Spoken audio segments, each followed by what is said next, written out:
All right. Hi, everyone. We're going to get started here in just a few seconds. I'm just making sure that everything is ready to go. And it looks like everything is working.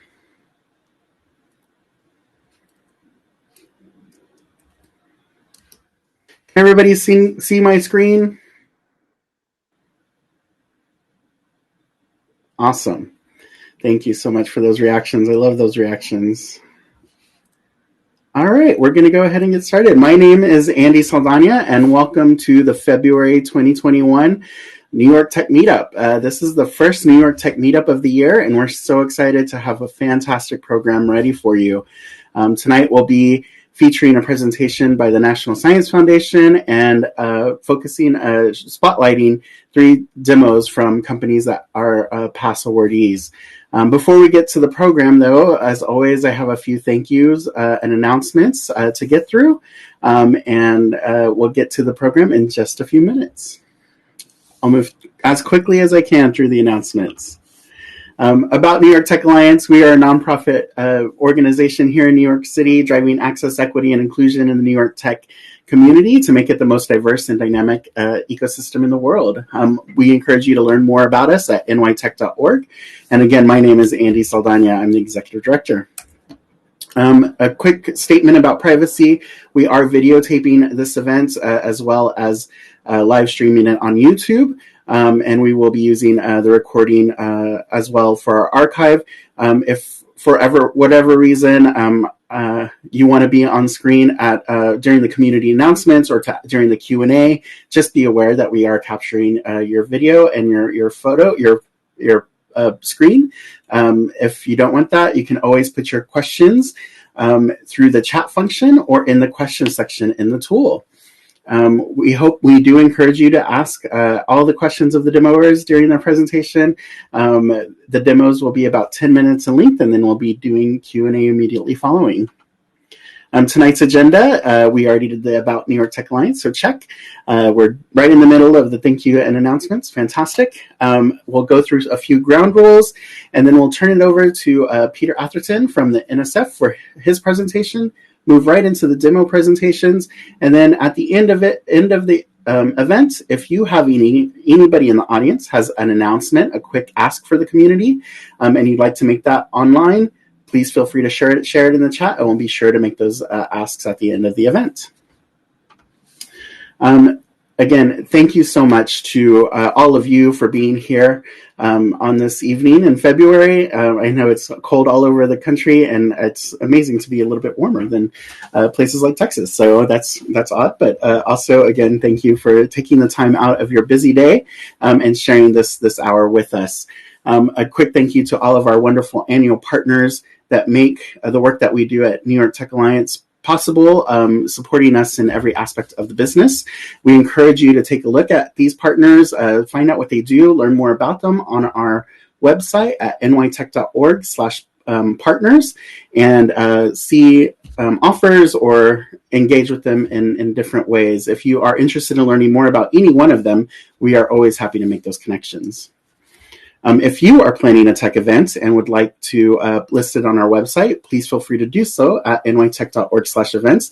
We often pull these events together and announce them in our newsletter as well. So we encourage you. It's a free service that we provide to the community, and we encourage you to take advantage of it. As I mentioned, if you have an ask and offer for the community, we encourage you to take advantage of that on our website. You can always post that at nytech.org/ask-and-offers. And then coming up beyond the New York Tech Meetup, we have 2 more events in February. The next one is tomorrow at noon.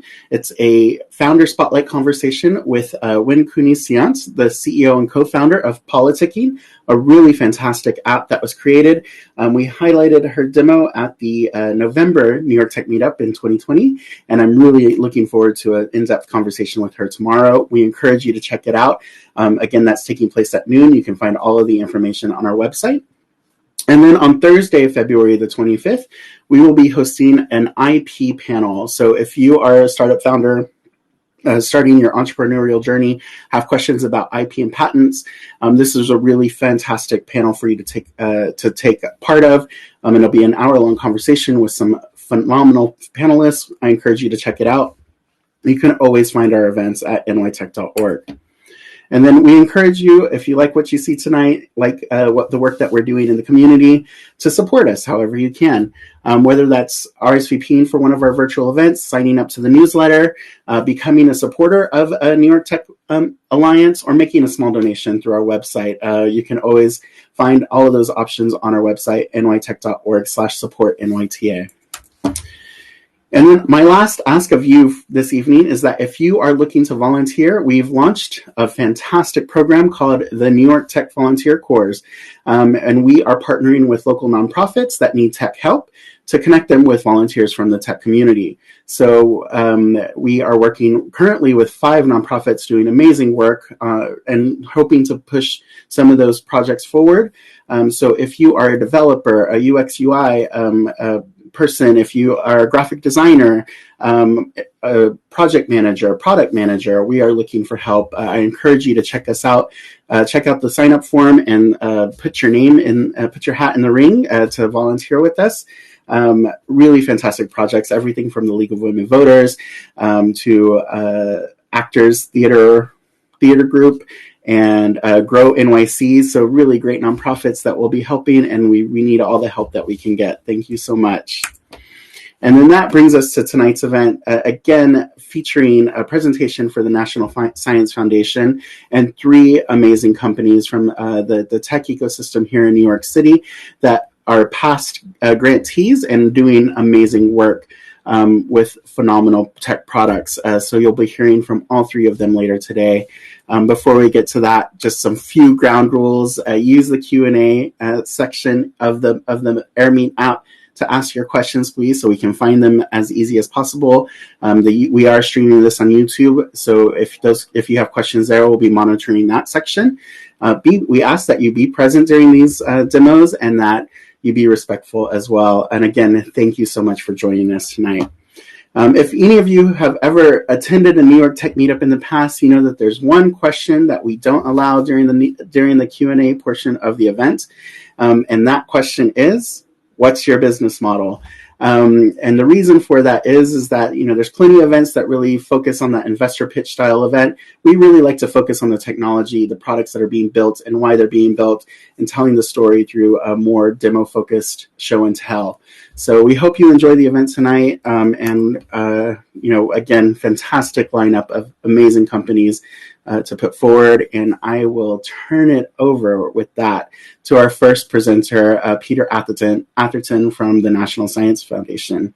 Peter, do you want to come on screen and make sure that everything is working, and then I'll turn it over to you to take it from there. Thank you, Andy. Hopefully you can see my screen. Yes, I see your screen. Great, so far so good. So thank you, and good evening, everyone. Thank you for joining.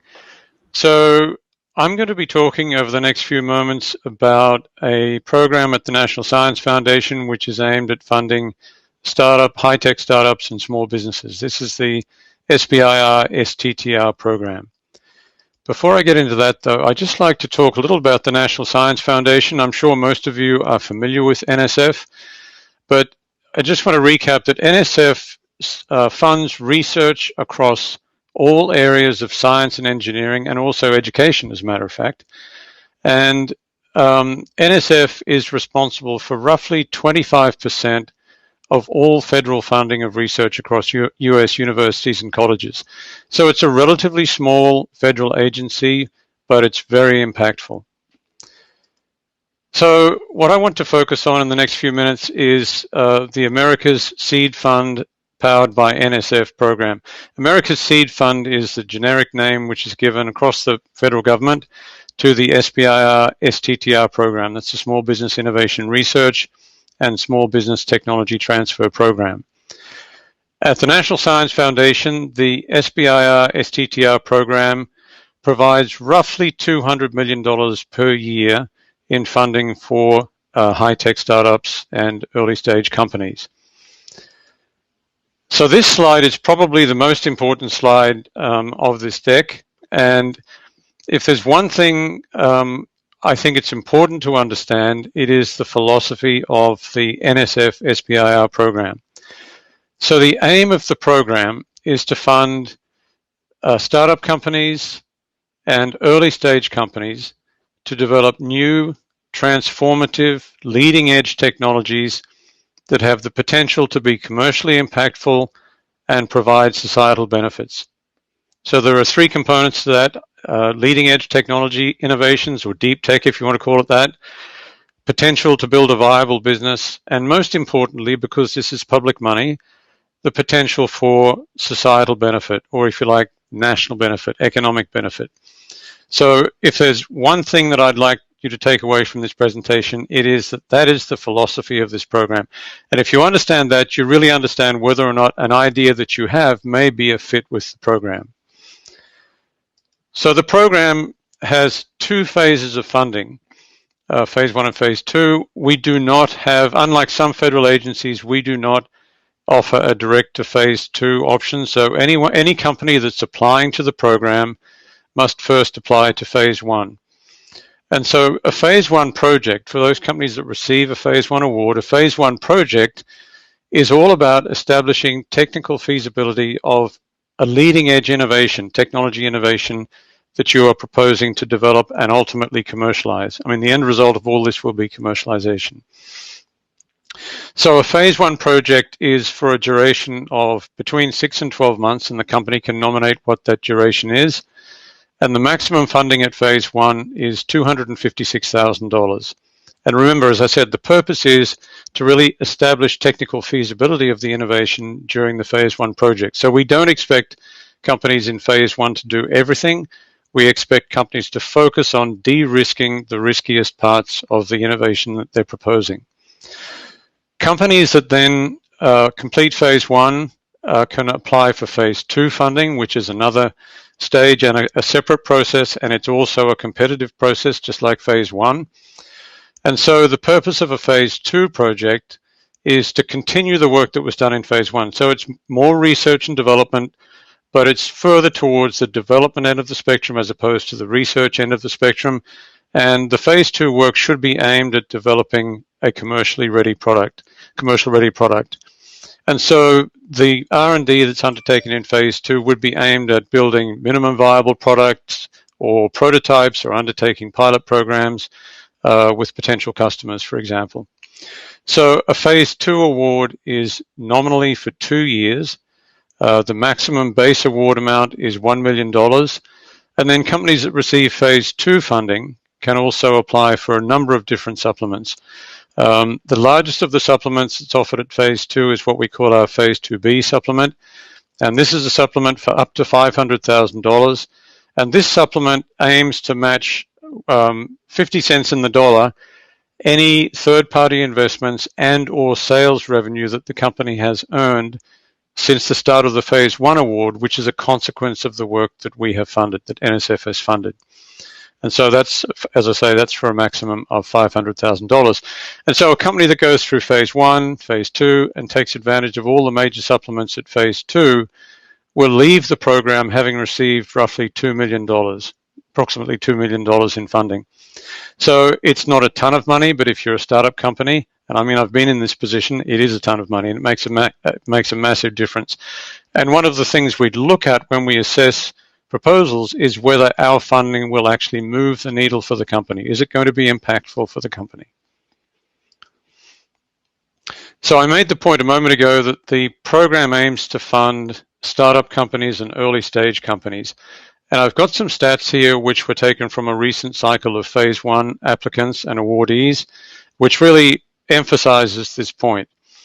So in this particular cycle, 91% of the awardees had never, in other words, the people who successfully received a phase one award, had never received phase two funding from any federal agencies. So they were basically new to the SBIR, STTR program.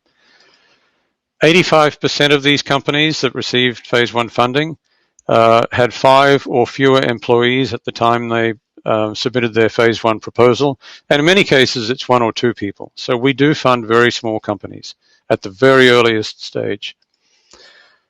72% of the companies in this particular cohort were founded in the prior 3 years, and I can tell you in the topics that I manage, many companies are founded in the prior few weeks or few months before submitting the proposal. In fact, they often found the company in order to qualify to submit the proposal. And then for more than 75% of these phase 1 award recipients, this was their first time receiving an SBIR or STTR award. So, these are really early stage companies that they're not companies that have received multiple awards from the government. We look to fund new companies that have good ideas, deep tech ideas that are likely to be impactful and beneficial for the country. We do try to measure the performance of our program. It's actually quite difficult because measuring societal impact and economic benefit in the long term is very difficult. Most of our companies don't actually do well until they leave the program, and so we have to try and track them. And so we end up measuring what we can measure, which of course is the usual problem. But nonetheless, if we look at companies that have been in our portfolio since 2014, we are aware of, just based on publicly available data, we are aware of these companies having raised in excess of $9 billion in equity financing. And we're also aware of 107 successful exits, usually via acquisition, sometimes via mergers, and less frequently, but it does happen, via IPOs. And I say we're aware of it because it's based on publicly available data. And so this is the minimum, if you like, because a lot of companies that are required are not able to release or do not release any information about the deal, the acquisition deal. So how do you get started with our program? So we have an initial step prior to submitting a phase 1 proposal. And this step is what we call the project pitch. And so every team that is interested in submitting a phase 1 proposal must first submit a project pitch. Now, a project pitch is a simple, brief document that really addresses 4 key questions, which are listed on our website. You can actually go to this link that's shown here, and you can find out what it is we're looking for. But it's a very brief document. It's not a heavy lift to prepare and submit a project pitch. And the purpose of the project pitch is not for us to pre-review your proposal. It's not that at all. We are simply trying to assess whether or not your project appears to be a fit with the program. So does it appear that you have a high risk technology innovation that you're looking to develop? Does it appear that there might be a potential business opportunity here, and that there might be a real societal impact associated with the project if it's successful? And so the idea here is to try and get a feedback quickly to teams who are interested in submitting a proposal. So if you submit a pitch, you should hear back within a month, and you will either receive an invitation to then go on and prepare and submit a full phase 1 proposal, which is a lot more work, or an uninvitation, if you like, but with a rationale as to why it was felt that your project pitch didn't reflect a project that would be a good fit with the program, in which case, if it is recoverable, if you like, then you can submit a revised project pitch. So this is an early filter which allows us to tell people whether the project appears to be a fit with the program, and it avoids teams and companies from going to all the trouble of preparing a proposal which may not have been a good fit in the first place. And so we instituted this almost 2 years ago now, and I think it's been very successful in helping to hone people's messages. Even for those companies that do submit a proposal, they get some early feedback and they can hone their message based on that. Now, for those companies that are invited to submit a phase 1 proposal, those proposals are reviewed according to our merit review criteria. They're put through our merit review process, and there are 3 broad merit review criteria that we look at. First is intellectual merit, that is to say, what is the leading edge technology innovation that you're looking to develop? Second is commercial potential. Does it look as though there's a possibility of building a viable business based on this technology idea?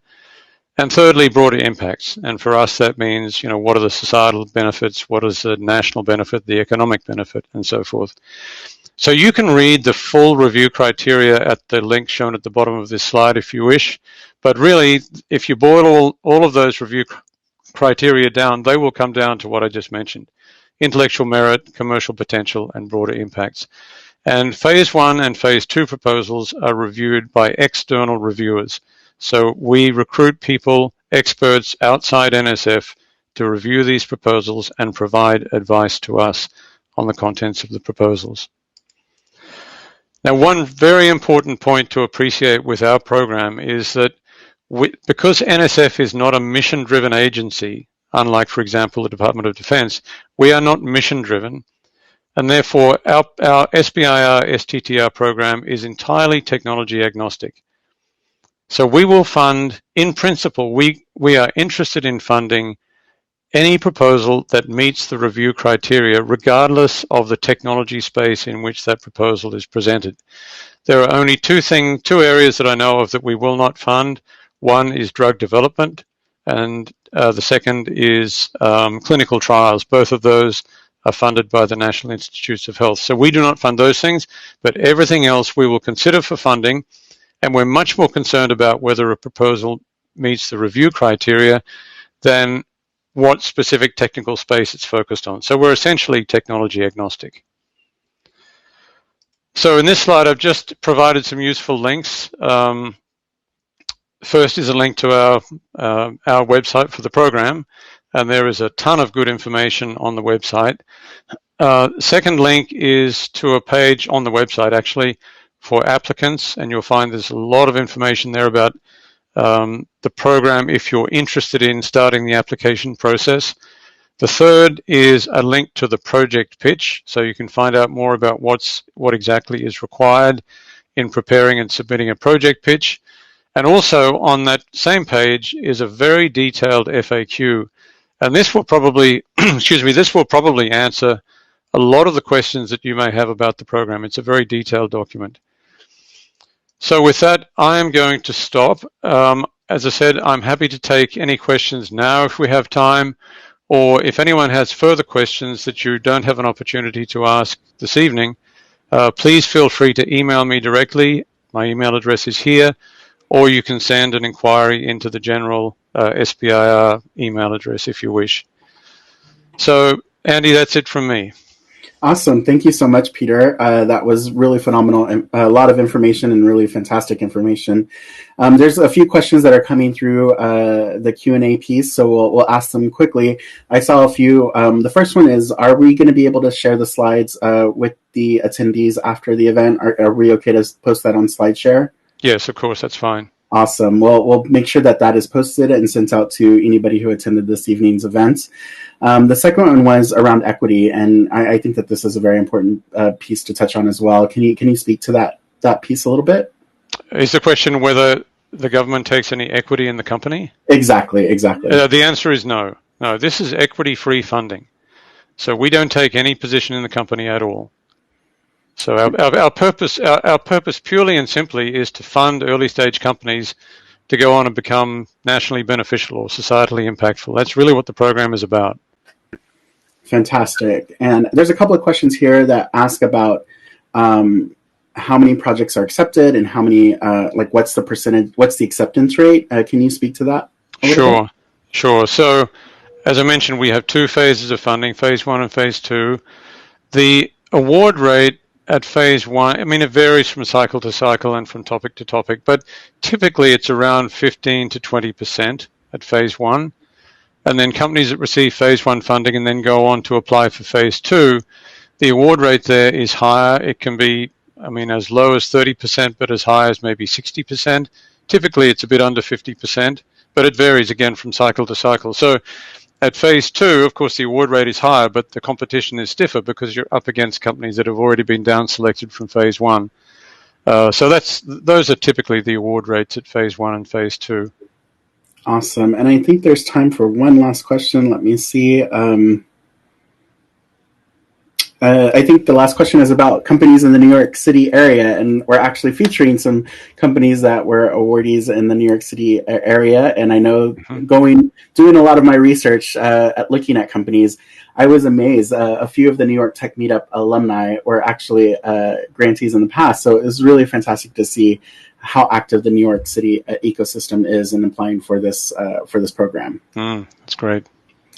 Awesome. Well, thank you so much, Peter, for your time. We appreciate it. I hope that you can My stick pleasure. around for the rest of the program, and we'll be opening up networking at the end of it. So feel free to connect with them through direct message or after the event as well. Thank you so much. Great. Thanks, Andy. Awesome. And I see that we have Scott on camera. Scott, thank you so much. Peter, can I have you stop sharing your screen? Awesome. And then Scott, welcome to stage. I'm so happy to have you joining us from Hats and Ladders. I will turn it over to you to give your presentation and provide a better intro. Let me know when you're ready, and you can take it from there. Sure, I'm ready. Okay, go ahead. So thank you guys for having me.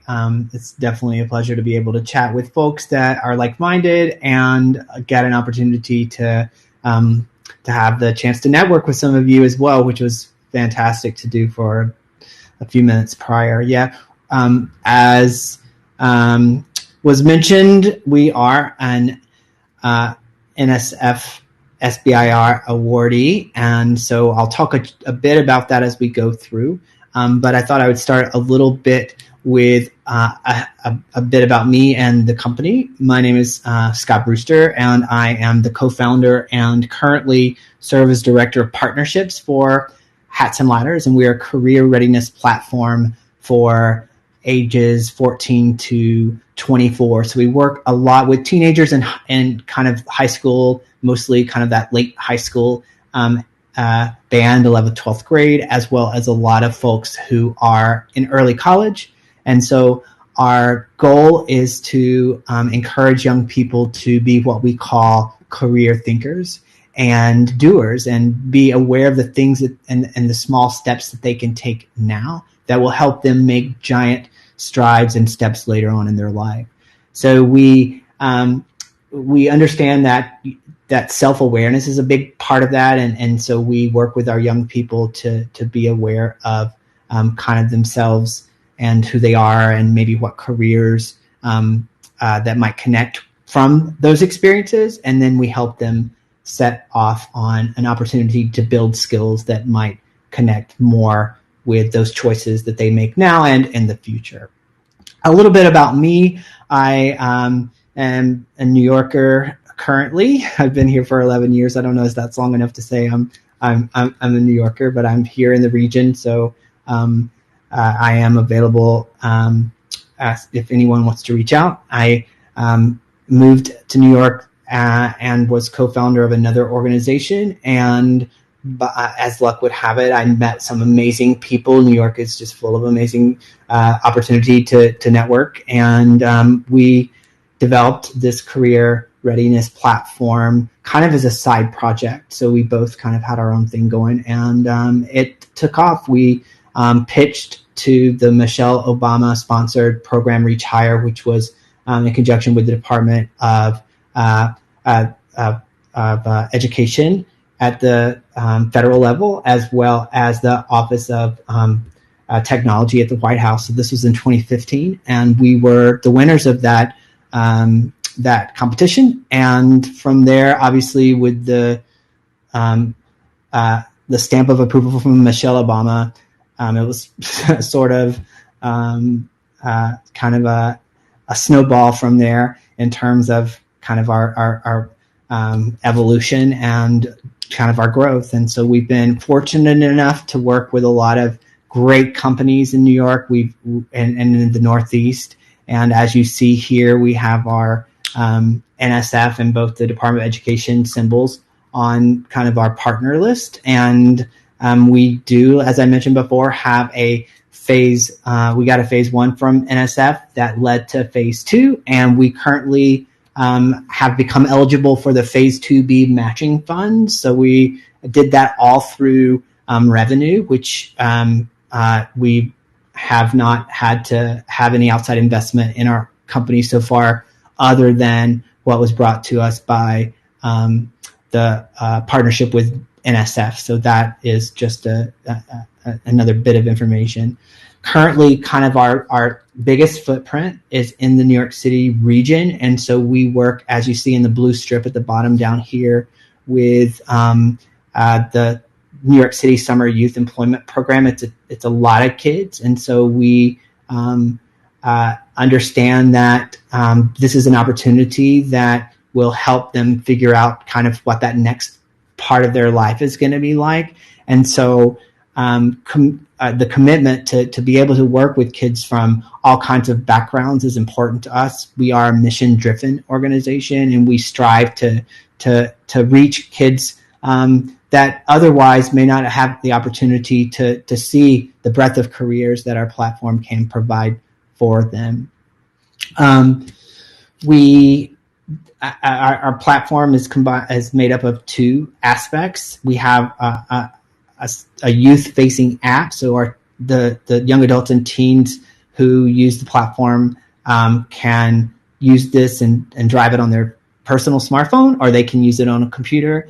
And the platform, the handheld, includes a way for them to do profile building and explore themselves, and then build that career knowledge and access kind of ready-made little opportunities that put them in a position to get a feel for what a career might be before they set up on kind of investing in that career.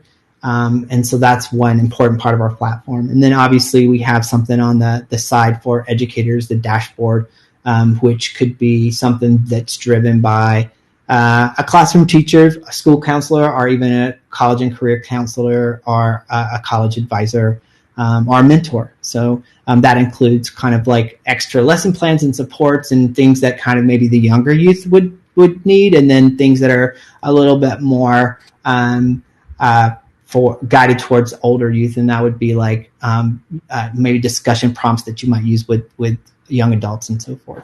And then obviously we have some data and reporting that's part of that. When I was invited to this, Andy mentioned that you guys are interested in demoing, and that was music to my ears, because I think like one of the most profound things about our platform is to kind of see it in action and see what the touch points are for these users, to see what they're actually doing in the platform.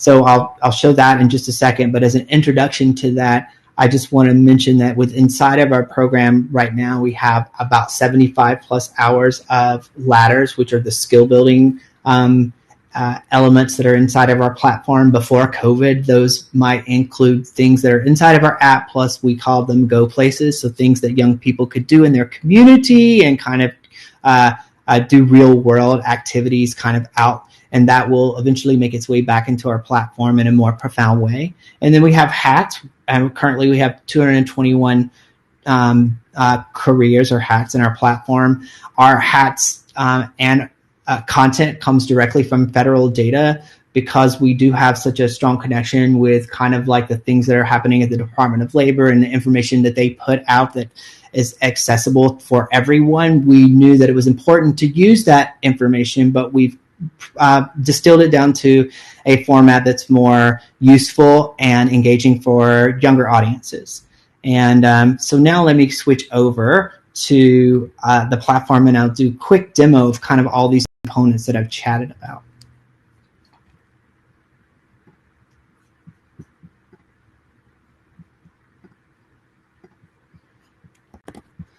All right, so what I've done to kind of make this a little bit easier for all of us is I've organized the demo into a video that I've made of our platform. So here you can see the opening interface of our platform, and the interface, and let me just kind of pull up I have some talking points that this will help guide me here.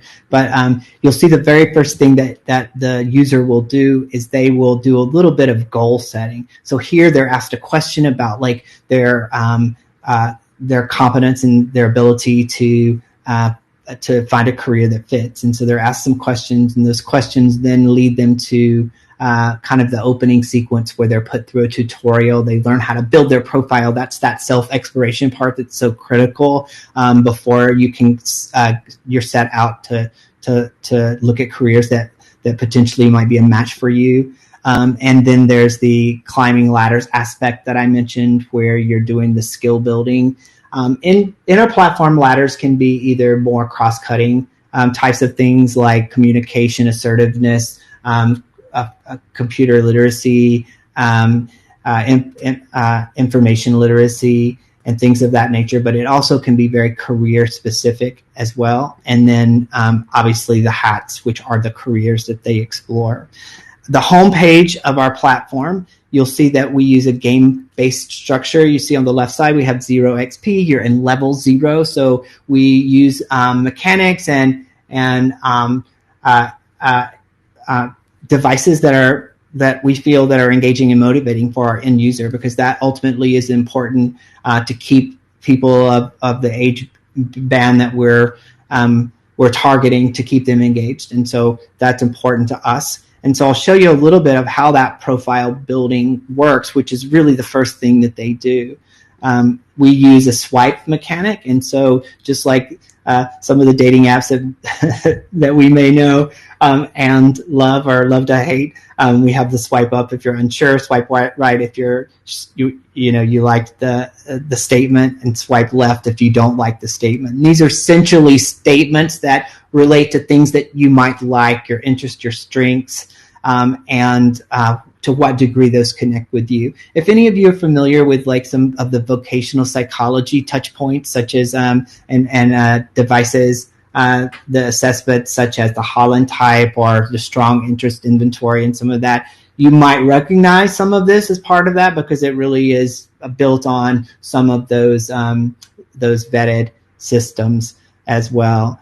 Kind of the next thing that happens after you've built your profile is you understand and you begin to look at that profile that you've built. So I'm going to fast forward here to let you see what a completed profile would look like.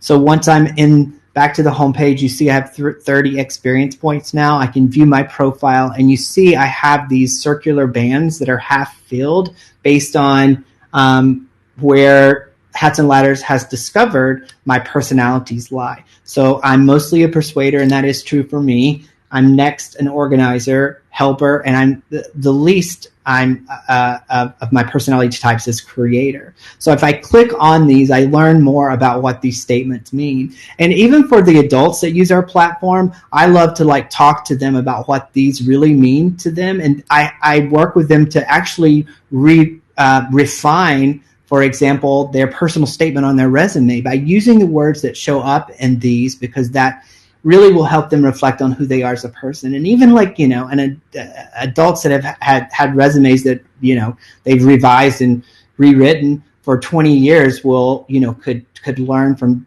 an exercise like that.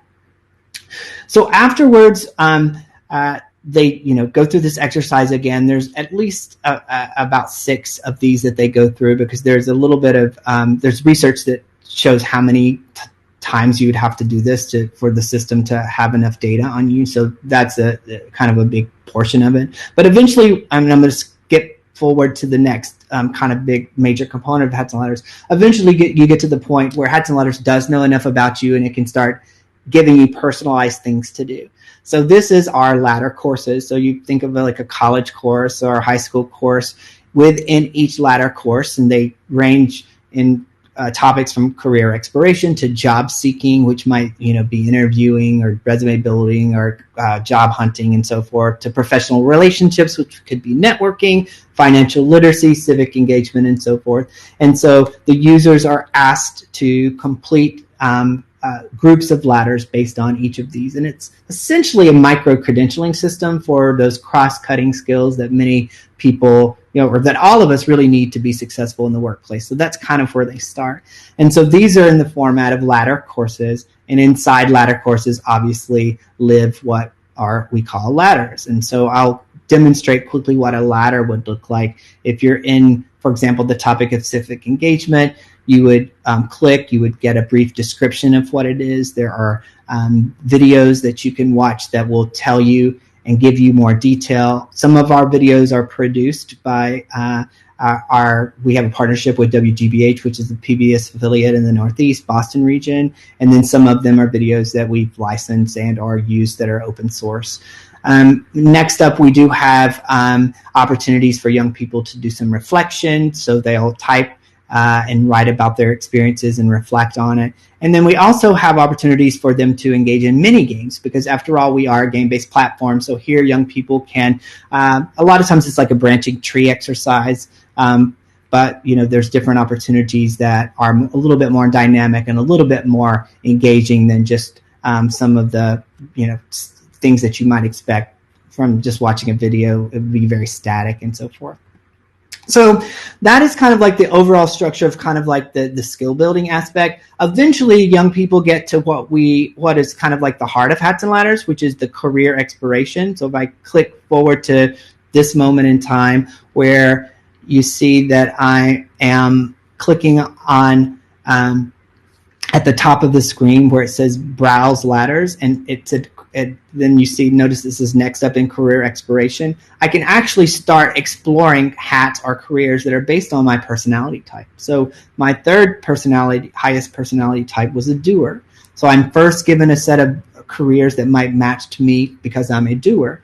And then a little bit later on, I can, the ones that I swipe right on, I have the ability to go deep, and I can look at a day in the life. So information about and a video about what it's like to be in that career field. And then what kind of academic work would I have to do in college, or what kind of vocational training if it's not a college-bound career, because we are interested in young people doing and being in careers that aren't necessarily college-bound, because we know that what would happen if everybody went to college, then we have people to do the other types of things that are important to this world. And I know I'm probably cutting close on time, Andy. Is that accurate? Okay. So I just show one quick slide really quickly. It's the last slide. Sure.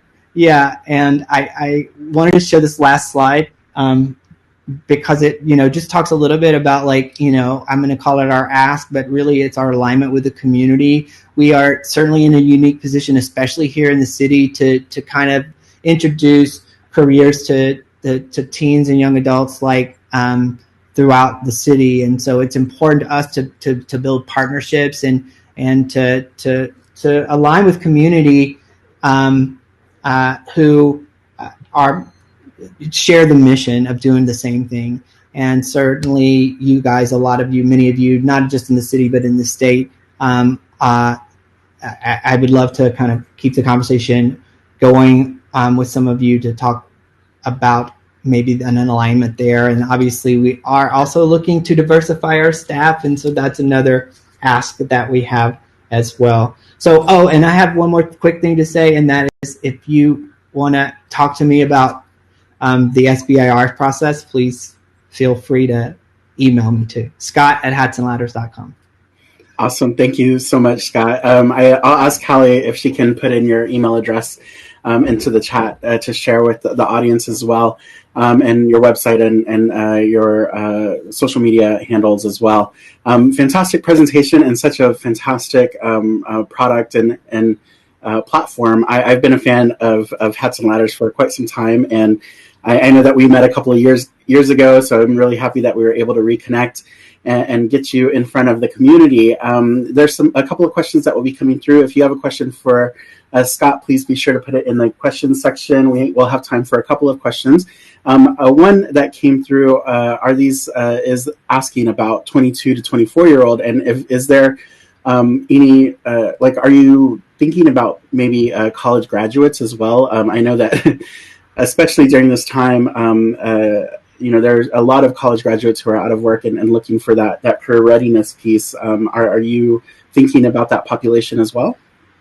Yeah, absolutely. We understand that job change is a big thing, and we had a conversation with a couple of people earlier about automation and things that are happening, and even COVID, how it's changing and shaking up industry. And certainly adults could use Hats and Ladders to navigate those kind of challenges. And so that is certainly something that the tool is available for those audiences. Right now, it hasn't been our priority just because, obviously the youth programming is a big part of our platform and our kind of mission. But we are planting the seeds now to do some stuff to be more involved in those communities, those other age bands as well.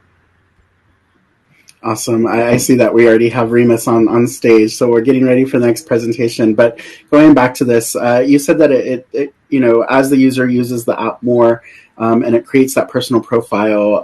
How does that profile shift as the student or the young person moves through the different ladders towards exploring these hats? Are you looking at just the data that's being entered? Like, how are you designing those custom kind of relationships? Yeah, currently it is really all based on user inputs, and so we are looking to have more synchronicities to some of the other things that youth are doing in their lives. So, for example, connecting with information systems that either colleges or schools would have to paint a more broader picture of an individual, and then we're constantly tweaking our algorithm so we have a better understanding of what those inputs mean and what they might lead to in terms of like being able to offer them more personalized experiences in our program. Awesome. And then quickly, there was a question about any concern that there's another site called Ladders, and if there's any trademark confusion or any confusion that you've experienced around that. No, really the only one is that people equate us to the game Chutes and Ladders, and so that's like the most common one that we've heard.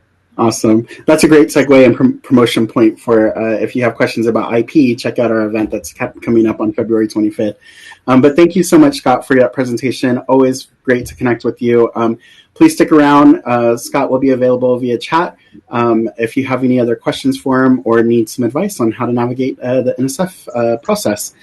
He's around as well. Thank you so much, Scott. Thank you. Awesome. Welcome, Remus. I see that we have you and two more members. And let me just figure out, are you able to share your screen? I want to make sure that you get everything situated. Yeah, let's give it a shot here.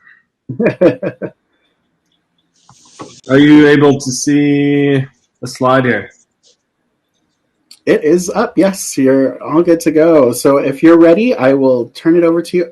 There we go. That's working great. I'll hide myself from the screen, and then I'll let you have your time. Thanks, Andy. And first of all, thanks for the invitation to be here. We love the community, and it's an honor to participate. I'm joined today by Barley, who's the Executive Director of Green Schools Alliance here also in New York, and Sam Cialik. I'm going to just give 3 very brief slides and then just go straight to our technology to show it off a little bit. We're really proud of how far we've come along. We also have a lot of our team watching and participating here in the background, so it's really nice to show this off a bit. But what's the problem we're trying to solve? It's essentially commercial buildings are spending tremendous amounts of money and consuming a tremendous amount of energy every single year. This results in massive emissions. And it doesn't take a rocket scientist to realize that emissions these days are leading to pretty disastrous climate change scenarios.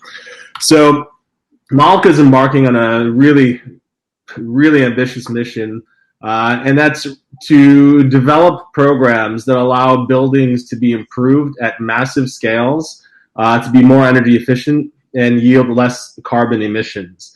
And we realize this is a 2-pronged approach. One is on the behavior side, which is essentially how do we engage participants and, as Arle will attest, the next generation of our environmental stewards. And then on the scientific and infrastructure side, how do we actually improve buildings and that leads to less emissions that are emitted. So Malka is engaged with the SBIR program to basically energy model and simulate every single building in the United States. That's our goal.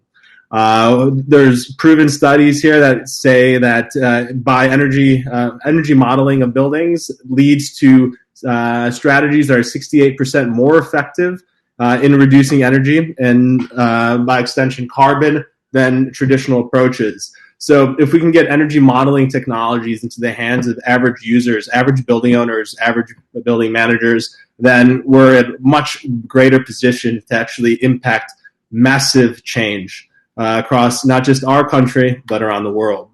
So our goal is to take the process of understanding how a building operates from something that takes more than a month, usually multiple months of collecting information and costing tens of thousands or hundreds of thousands of dollars to simulate these buildings and come up with cost-effective strategies, to something that can be done in parallel in about 1 to 3 hours, cost a few $100s per building, enabling us to model and virtualize entire cities and global portfolios.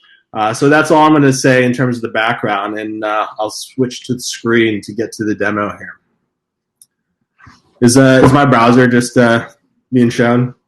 Sam or Barley, can you just say something? I don't hear anyone. Yes. Right. Sorry, I muted myself.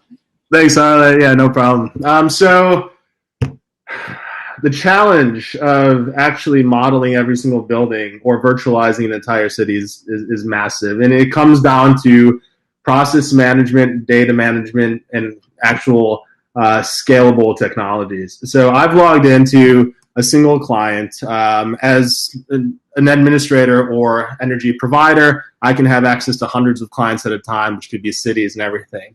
And what we see is we see a breadcrumb on the left here where we're currently in a portfolio level view where every one of these tabs is different ways to abstract the data at a portfolio so we can see trends across our building's performance. For instance, we can look at energy use intensity trends for our buildings in Netherlands and filter by emissions intensity. These types of filters and tables and maps and all these widgets we built to be extremely modular so we can configure them for different clients to enable them to find the needle in the haystack that makes the most sense for their business purpose. Now, each one of these tabs is a different way to understand what that data across that portfolio means when it gets aggregated and rolled up, whether it's tracking activity streams of what information is getting input or output from those buildings, whether it's tracking the analytics associated with energy, water, carbon, emissions, waste, and as we'll show very soon, the sustainability metrics that are tracked for the Green Schools Alliance and defined by the United Nations. It doesn't matter. What is important is that this information gets abstracted up so you get a global level view of that portfolio. Now, because this is commercial building portfolios, a city like New York City, which has over 100,000 buildings, has many different subgroups there. You could be different boroughs in the city. You can have different neighborhoods. You can have different organizations, campuses, whether that's CUNY or what have you. And so what we allow is a second level of abstraction there, which we call groups or regions. Now, we can go to say, just to see our apartments. What this does is it creates a layer, both a permissions layer as well as a data abstraction layer that now reduces our scope from the global portfolio to this portfolio of interest. This means I can start inviting users who can securely access just the buildings that pertain to them to interact with the analytics, the data inputs, the data outputs. Then we can go further down to the individual site, where now we can develop engagement mechanisms to individual building owners or even tenants and building occupants. And this is a way that allows an entire ecosystem of the people and the infrastructure that make up our cities and our portfolios to actually interact. And it's really step one towards the ambitious vision of energy modeling and simulating everything. Now, on the top, this is an extremely important aspect to our technology. So I mentioned that each one of these widgets is highly modularized and configurable for our clients. At the top, we have what we call programs. Programs provide different perspectives on the same levels of scope that we just went through, whether that's the site, the group, or the global portfolio. So for instance, if I click on performance targets from the site level, I'm going to change the entire view of what a user sees when they log in. This user is going to see now something that relates to the goals, the energy goals and the carbon goals of the city that's in question. This allows us to track over time what is the performance of this building in a way that makes sense for this building owner. Each one of these programs we co-develop with our partners. Our partners range from global commercial real estate managers like Cushman & Wakefield, who we partnered with in Europe, to local, national, but locally headquartered Green Schools Alliance, which Arla is with us to demonstrate as well. Each program has an entirely different set of inputs that all feed into the core Malka platform, but are all driven by different workflows and processes on the platform.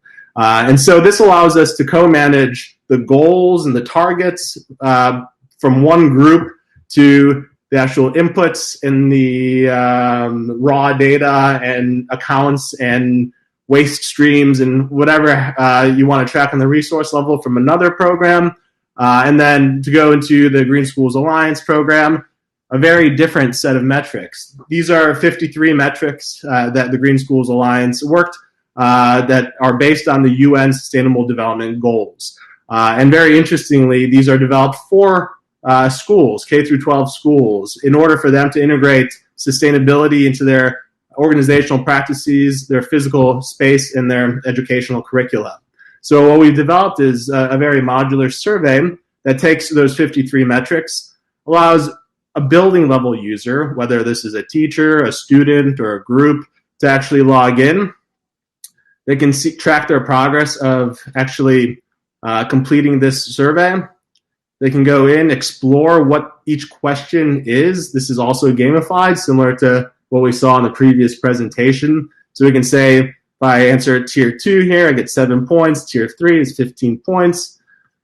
And there's actually an entire content management system that is supporting this, which is just as important, because as a user logs in and tries to understand exactly what they're trying to answer, they want to actually explore what resources and how they should be looking to get from tier 1 to tier 2 to tier 3. It's all about the progress, continuous progress. So for instance, I can learn more here. The Green Schools Alliance or other users can add different resources. And in our pilots, these resources are state-specific or school district-specific, etc. And therefore, they can actually tap into an entire knowledge base of supporting information that guides them to get from 113 points to the full 961 points. Now, each one of these tabs, as mentioned before, is specific to this START program. We can see different breakdowns of the answers. We can leave files. We can leave comments. It's all about collaboration and trying to engage as many building occupants and stakeholders as possible. Then here's the entire content management system that shows all the resources associated with each of the metrics. Now, as this information gets input at the site level, you come back to the portfolio level. You can start tracking all the progress across the sites. You can identify which sites we need to engage, etc. So in these few minutes, I've quickly gone through Malka's core technology here in our core program, which is actually more or less collecting resource level data for your energy, water, carbon, commuter information, waste streams. We showed how to actually go to set targets and view the progress of our buildings and our portfolios to our commitments. For instance, New York has several commitments for reducing carbon intensity by 2025 and 2030. They lack the infrastructure to actually track this in any significant way. So we're in talks with the mayor's office of sustainability to see how we can help them. And then we've also shown on the other side of the spectrum, how do we engage students and school stakeholders to collect this information? We are now currently in month 14 of 24 in our SBIR grant for integrating all this information to develop those energy models that I started the conversation for. But the most important thing to realize is we can't get to that end without having each step really mapped out and user-friendly before that. So at this stage, we're partnering with more and more large-scale organizations to continue developing more programs up here. We're launching more cities and organizations and corporations, both in Europe and the United States primarily. And we're really happy to be here, and I think we'd be thrilled to answer some questions if we can.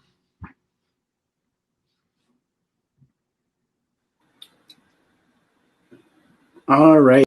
Thank you so much. That was a fantastic presentation. Happy to take any questions from the audience.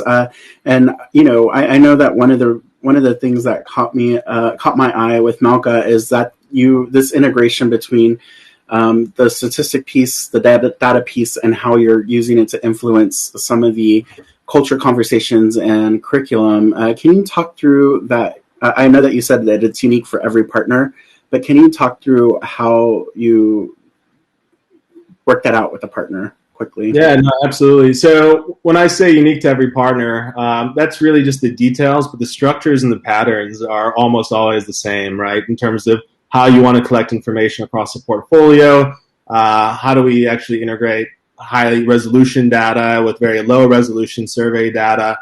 So Malka's core technology is really our differentiator, where we've developed a streaming analytics engine that is continuously transforming this information, preparing it for those higher levels of abstraction into the group level and the global portfolios.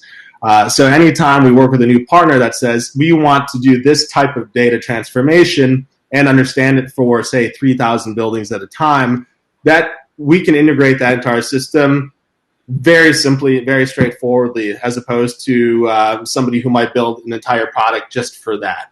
That allows us to continuously add more and more data streams, invite more and more stakeholders to the platform, and ultimately drive the greater impacts that we're going for on the sustainability side. Awesome. Thank you. That's a fantastic response. And then one last question. There's a question here from the audience about external temperature differences. How are they factored into the model? And in other words, how do you evaluate progress if one January is unusually cold or hot? How does that work into that model? Sure. So there's multiple ways to do it. You can do inverse modeling or energy modeling simulation. So the way that we do it is we're actually calibrating energy models using actual meteorological year data. These energy models are based on physics-based engines, so we collaborate very heavily with Department of Energy labs across the U.S. That includes NREL, LDNL, and PNL. And essentially, the data that we collect from all these different programs that I referenced goes into defining or articulating the energy model in the first step.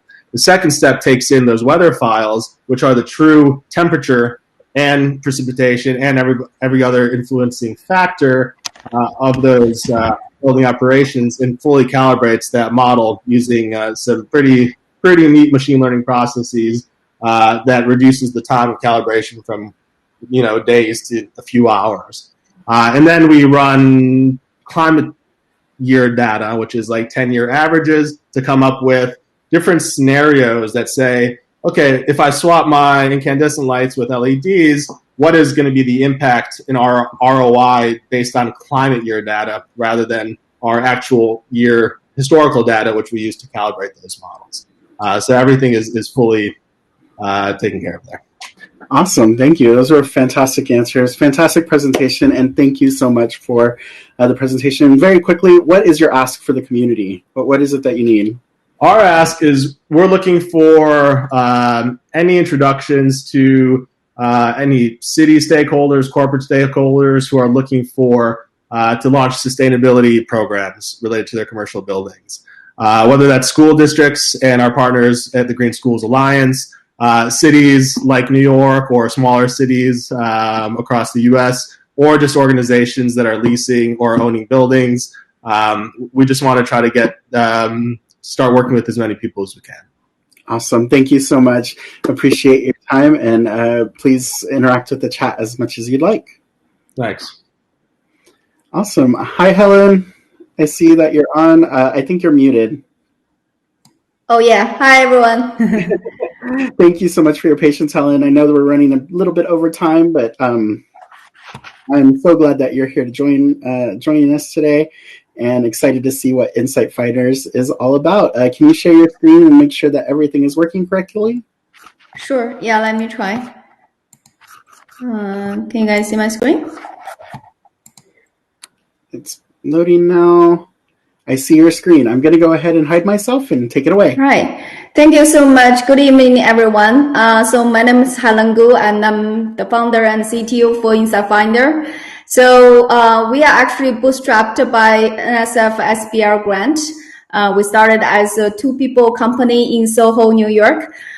So definitely NSF is a great funding source if you want to develop some technology like deep tech company, because typical VC will frown upon because the risk of the technology, and NSF is a great funding source for you to actually bootstrap your idea and the technology.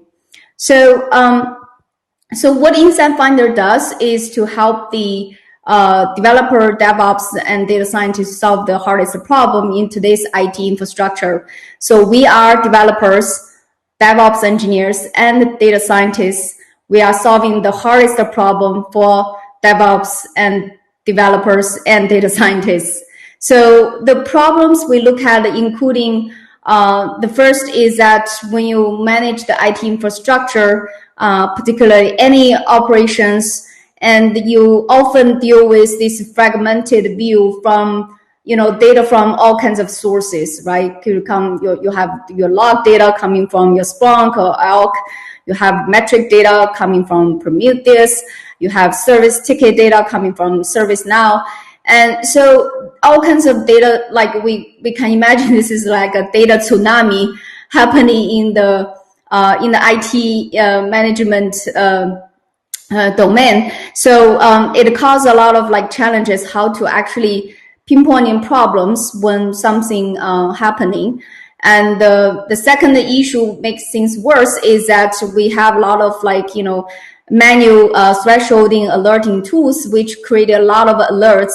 That's basically creates a lot of false alarms and make the true anomalies basically buried inside those false alarms.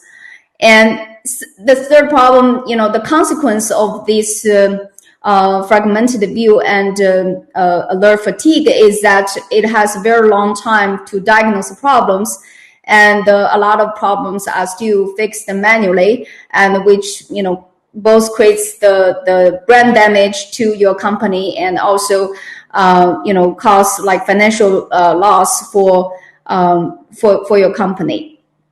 So our service is to try to address those hardest problem, and so the main service we provide is to use machine learning technology to predict and prevent those service outages. So any of your company, any of your customers can actually rely on your services and to do their business in a kind of high available and a very reliable way. One recent case study we did with a Fortune 500 company. And so our system automatically identified the root cause kernel warning message out of 295 million log entries. And this kernel message actually indicating a service outage 12 hours ahead of their current alerting system. So if you are interested in what kind of warning message we found in the kernel level, feel free to email me. So a hint is that this is actually related to Mars. So it's called a Martian packet. So in addition to actually help the customer to predict and prevent the problems, we also help the operator to see a unified view of their infrastructure and help them to reduce the noise from their existing alerting system, and more importantly, pinpointing the root causes when some service outage happens. And we also facilitate the operator to deploy self-healing operations so they can actually focus and help their company to build business rather than firefighting those infrastructure problems constantly. So like I mentioned, this is actually a very hard problem, And it started with, over 15 years of research funded by NSF. So a little bit background, I'm actually, I started as a researcher at IBM TJ Watson. So I, spent more than 15 years at the New York area. So after I left IBM research, I started as a faculty in North Carolina State University. So I've been doing research in this area using unsupervised machine learning technology to process large amount of machine data and to help the operator to see the anomalies in advance and across the corner. So so we have 2 patents approved, granted in this area. So the first patent is about, how to do this unsupervised machine learning for massive system machine data analysis in a scalable and highly accurate way. So just to have as a benchmark, so our system can actually process, millions of dimensions in the metric data streams with a regular server machine with 8-core machine and 32 gigabytes memory. And in contrast, so recently Amazon released their anomaly detection services, and they mentioned they can process hundreds of thousands of tens of thousands of dimensions with the help of GPU. So that's, that shows like how our algorithm scale much better and with less resources to crunch those massive machine data you need to do in order to predict service outages. And also our services is not just like predicting the problems. We also tell the operator why, why those problems will happen, right? So what's the root cause behind it? Did I see these problems before? How do I solve these problems last time? So we developed this automatic pattern extraction technique and the root cause analysis techniques to pinpoint the problems and to identify recurrent issues. Essentially, we actually build this, new life cycles for the operator to better manage these incidents in the more automatic, intelligent way.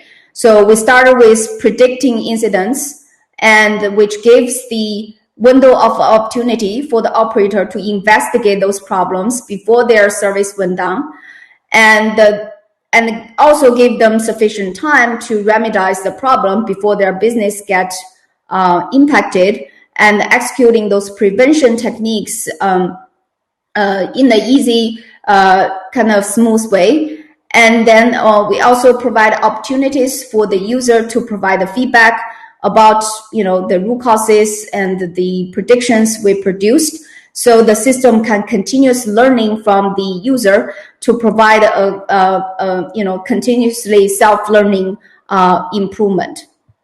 So to kind of like highlight some of the advantages of our technology and the product. So we started with unsupervised machine learning. And so compared to with a lot of machine learning technologies, our algorithm can achieve both high precision and recall, and also, deal with large dimensions of data without manual tuning. And we support stream processing for machine learning, so which is very important. Majority of the machine learning algorithms, they cannot support online learning, and they requires a large amount of resources to build models. And so a lot of times the user has to actually sacrifice fidelity for resource constraints. And using Insight Finder, we perform continuous stream-based machine learning. So you don't need to drop any data. Insight Finder will basically learn the full fidelity in your machine data. So as to provide the highly accurate predictions. And we can process all kinds of machine data, including log data, metrics data, traces data, changes, events, and incidents. So we have native integrations with a lot of monitoring tools. and which allow the user to be able to start in our services in minutes to see the results.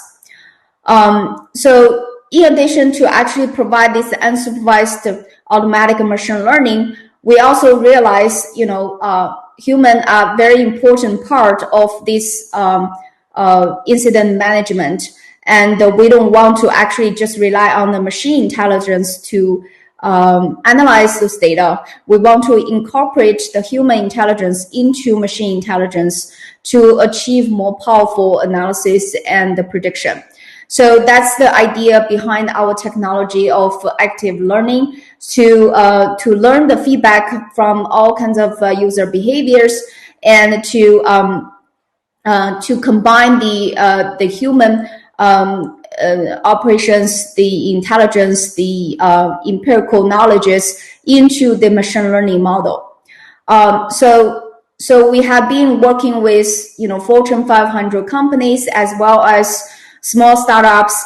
So one of our recent customers is an online learning startup company, which serves over millions of students all over 80 countries to serve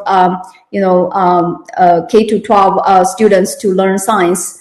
So it has been really exciting, and we are proud to be able to support those kids to perform online learning during the COVID pandemic situation. And we help the operator to actually maintain a reliable website without hiring an army of DevOps engineers. So we help them to identify all the potential problems, including a serious database hacking, attacks, last October, and we help them to pinpointing the problems, and they eventually fix all the vulnerabilities in their database in January. So this is actually the impact we can bring to our customers.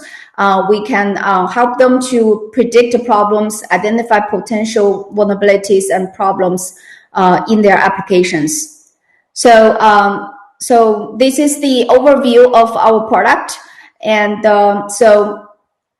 if you want to get more information, please feel free to visit our website and reach us to through the email.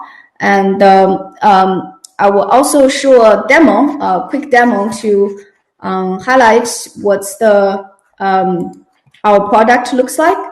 So this is actually a real kind of distributed e-commerce systems, and so it includes like database server, web server, and once you go into our system, you will see basically first we call the unified house view, and so you see all data in one dashboard.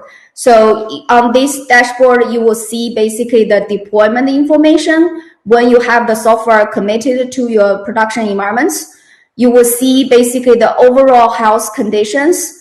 That's including all the log data, metric data, and when those, when some issues happens in your infrastructure, you will see the house degradations in this house chart, and for those each house degradations, and you can see all the anomalies, where these anomalies come from. So, so we have a clear label on the which component has problems and what kind of problems we solve. For example, at that point, we saw basically there's a lot of load increases on this node.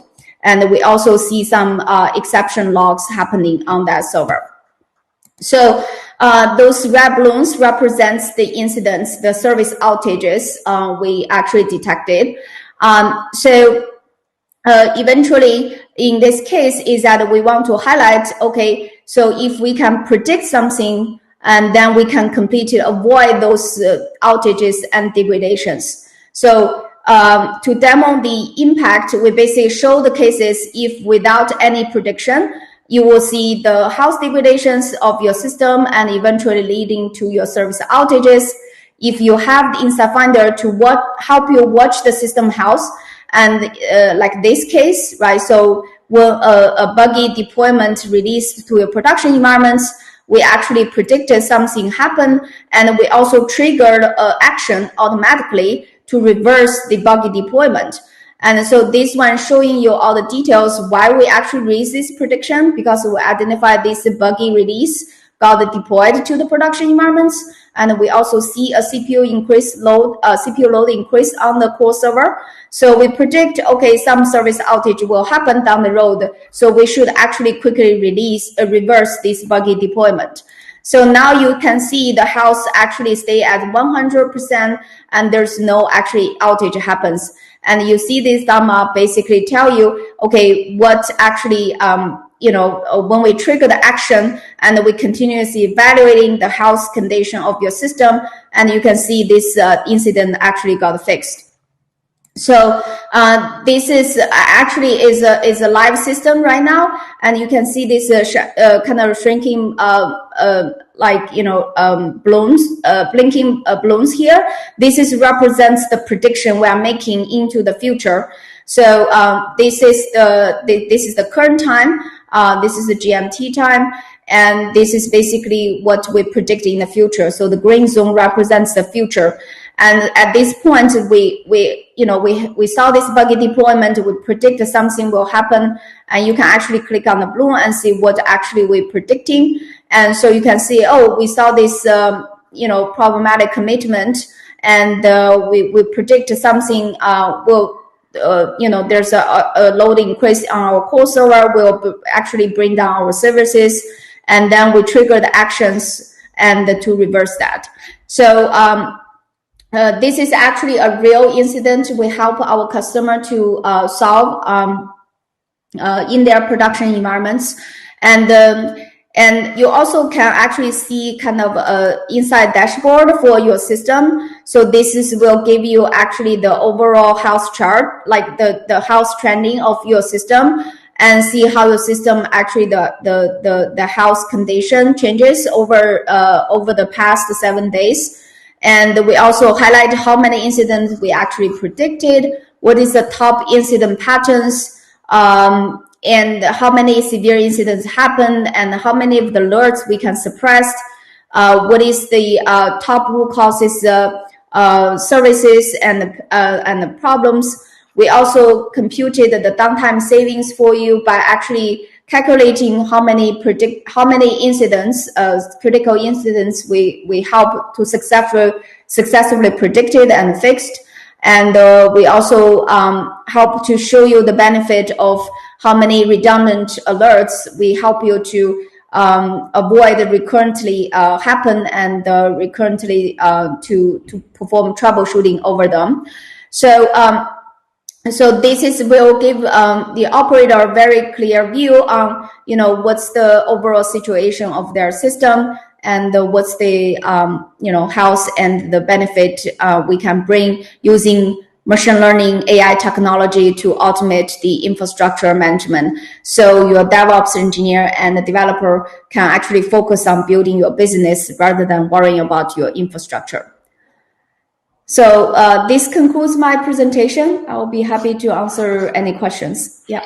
Thank you so much, Helen. That was really fantastic.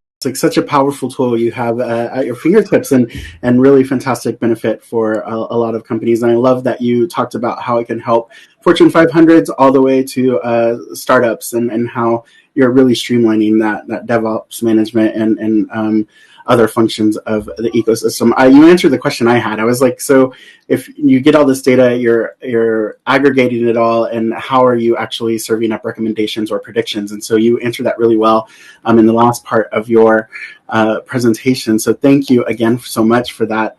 It was fantastic. I think we had a couple of questions. They're all kind of company related, really specific to patents and competition landscape.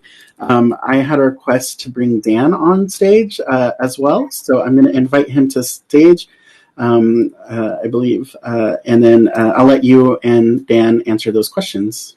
Sure, thank you. You know what, Andy? This is Dan. I'll defer to Helen. There are two good questions from, I believe it's Dr. Liu. The first one about the patents. Does IBM or NC State have claims on your patents? Helen's best to speak to that. Awesome.